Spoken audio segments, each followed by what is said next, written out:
यह कहानी है एक गरीब पिता और उसकी बेटी की। एक बार वह गरीब व्यक्ति अपनी बेटी को उसके स्कूल से लेकर शहर के एक महंगे होटल में पहुंचा। उस व्यक्ति ने फटे पुराने कपड़े पहने हुए थे और उसकी बेटी स्कूल की ड्रेस पहनी हुई थी। जब दोनों होटल के अंदर पहुंचे तो वेटर पूछा, सर आप क्या खाना पसंद करेंगे, आप अपना ऑर्डर बता दीजिए। तब उस व्यक्ति ने कहा कि आप मेरे बेटी के लिए एक प्लेट पाव भाजी लेकर के आ जाइए बस। वेटर ने कहा, सर आप कुछ नहीं लेंगे, आपके लिए भी कुछ लेकर आप। तो गरीब व्यक्ति ने कहा, मेरे लिए कुछ नहीं, आज मेरी बेटी के लिए पार्टी है। मैंने इससे वादा किया था कि अगर तुम इस जिले में 10th क्लास में टॉप करोगी तो तुम्हें मैं सबसे महंगे होटल में पार्टी दूंगा, तो आप सिर्फ बच्चे के लिए पाव भाजी ले आइए।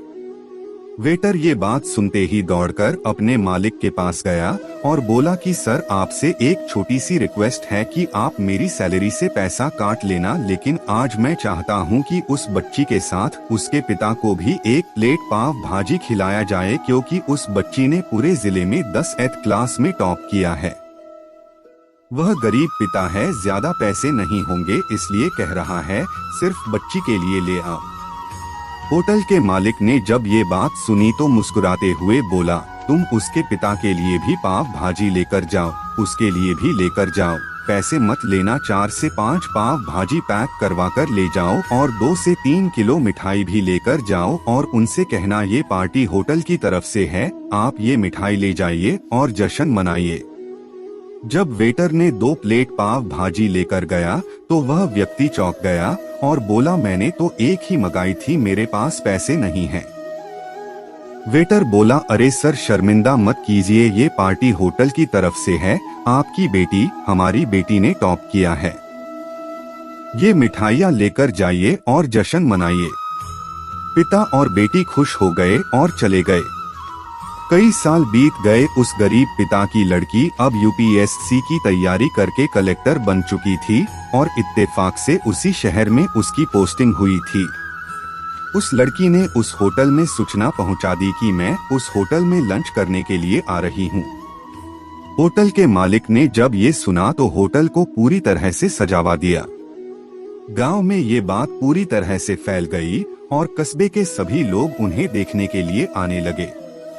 कलेक्टर अपने पिता के साथ उस होटल में पहुंची। कलेक्टर ने होटल के मालिक से कहा कि शायद आप मुझे पहचाने नहीं, हम वही पिता पुत्री है जो कि हमारे 10th क्लास टॉप करने पर आपने मुझे पार्टी दी थी। हम वही पिता पुत्री है, आज फिर से आए हैं और आज पार्टी हम देंगे आपको, आपके पूरे स्टाफ को और पूरे गांव को, क्योंकि आपने गरीबी का सम्मान किया है। आपने उस दिन जो पार्टी दी थी, मुझे बताया कि मुझे कितनी और ऊंचाई तक पहुंचना है, कितनी और बड़ी मंजिल को छूना है। आपने एक नई प्रेरणा दी थी और आज मैं उसी प्रेरणा का एहसान चुकाने के लिए आई हूँ। वो मैडम ये सब कहते जा रही थी और आंखों से आंसू बहती जा रही थी। यह कहानी हमें सिखाती है कि कभी भी किसी गरीब का मजाक मत उड़ाना, हो सके तो उसकी मदद करना और अगर मदद ना कर सको तो उसका मजाक मत उड़ाना, क्योंकि वो सब देख रहा है। बनना है तो उसकी नजर में अच्छा बनिए। जहाँ भी रहिए कर दिखाइए कुछ ऐसा कि दुनिया करनी चाहे आपके जैसा।